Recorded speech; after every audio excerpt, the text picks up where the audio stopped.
Regular maintenance. Service and maintenance of the wheeled loader shall meet the program design scheme and abide by the relevant regulations in the operation manual. Without the prior consent from the manufacturer, no modification of any nature is allowed on the equipment. Lubrication. Apply lubricating oil daily onto each specified lubricating point and joint of the equipment. Cleaning. Attention! Perform checking and verification while the motor is in a working state. Make sure to thoroughly clean the equipment before any maintenance operation. Apply the parking brake before cleaning. General checking. Before starting the motor, observe whether the parking brake is activated and check the air tightness and waterproof performance of the hydraulic system parts.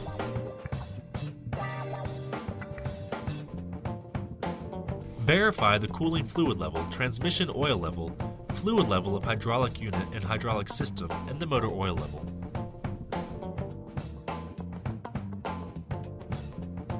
Make sure that all control switches, display screens, and control systems within the driver cab are working. Attention! While performing the repair operations after the start of the motor, appoint one professional operator to control the equipment. Never touch any high-temperature parts. Take special cautions when working in the vicinity of the rotating parts. Verification of the motor oil level. While checking the oil level, the equipment motor should be shut off with the loader on a level surface and under an electrically neutral state, with the brake applied. In accordance with the guidance and instruction of the operator's operation manual, while replacing the motor oil, fully drain the old oil from the crankcase and then refill with the new lubricating oil. Verification of transmission oil level.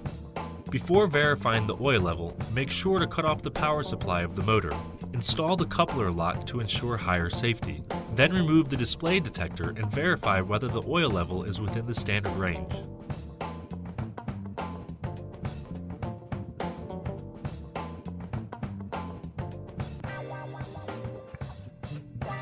Replacement of transmission oil. Completely drain the old oil by removing the pipe plug beneath the tilting device. Replace the plug and then add new oil through the specified area on the top. Front axle and rear axle. To verify the internal oil level of the wheel reducer, use the wheel shaft as the guiding direction. Unload the pipe plug and verify whether the lubricating oil level reaches the threaded pipe port. To verify the oil level of the differential, make sure to park the machine on a level surface. Then, remove the pipe plug from the top of the differential housing and visually observe via threaded port to verify the presence of lubricating oil within the differential. Completely drain the oil by removing the pipe plug beneath the differential housing. Replace the plug and then add new lubricating oil. Cooling system. Before verifying the fluid level of the radiator, cut off the power supply of the motor. Open the cover cap on the upper half of the radiator and check whether the fluid level is within the standard range. Attention! Never verify the fluid level or add the fluid while the radiator is still hot. After the verification of the fluid level or adding the fluid, the cover cap of the radiator shall maintain good air tightness and waterproof performance. Verify the fluid level of the radiator. If the fluid level is out of the standard range, add new fluid to the specified level. Verify the air tightness and waterproof performance of the radiator. If necessary, reinstall the whole cooling system, radiator cover-up, pipeline system, bracket, and other devices. Hydraulic system. If it is necessary to park the machine on an independent plane, make sure to position the dump device at a position near the ground to replace the hydraulic oil, remove the cover cap from the oil tank, remove the bottom drain pipe plug, and wait until the oil is fully drained. Reinstall the bottom drainage pipe plug to the original position and add hydraulic oil through the filler port. Change of hydraulic oil.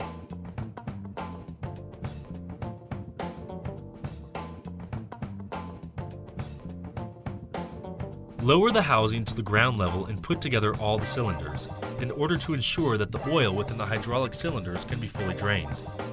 Unscrew the drainage pipe plug beneath the hydraulic oil tank to fully drain the used oil. Remove the flange protector, clean the oil supply pipe plug and filter, replace everything, and then add new oil.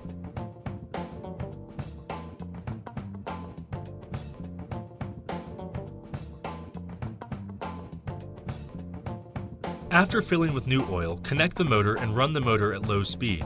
Operate all control devices several times to thoroughly bleed the internal air of the system and verify whether the oil level is correct. Specifically verify whether the oil level reaches 90% of the upper limit or lower limit. Brake fluid. Attention! If it's necessary to replace all types of lubricating oils, brake fluid, and the coolant of the cooling system, special cautions shall be taken during the replacement in order to prevent the contaminating of the environment. Do not dump the fluids on the ground or in a gutter. 2 brake fluid reservoirs are equipped and mounted in the speed regulation oil pump on the right side of the equipment. The height difference between the fluid level and the brake fluid supply pipe plug shall be between 1 mm and 25 mm. Add brake fluid if there is insufficient brake fluid within the reservoir. The operator shall replace the brake fluid as per the recommended replacement periods for brake fluid. In addition, clean the reservoirs, replace the oil filter, and check for presence of air ingress in the hydraulic brake system. Tire. Maintain tire pressure at the pressure level recommended in the operation manual. The use of nitrogen or oxygen is recommended. Electric system.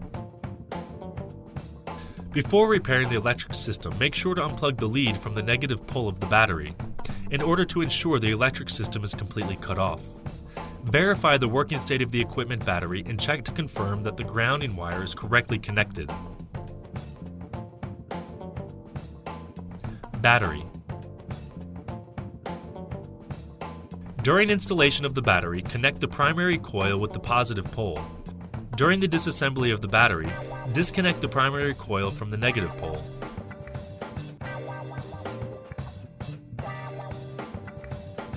Periodically check the working state of the battery. Green.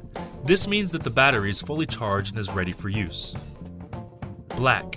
This means that the battery needs to be charged. White. This means that the battery needs to be replaced. During replacement of the battery, if the electrolyte is splashed onto the skin or clothing of the operator, immediately flush with a great amount of water. If the electrolyte is splashed into the eyes, immediately flush the eyes with a sufficient amount of water and seek medical treatment. In event of the accidental swallowing of the electrolyte, immediately seek for medical treatment.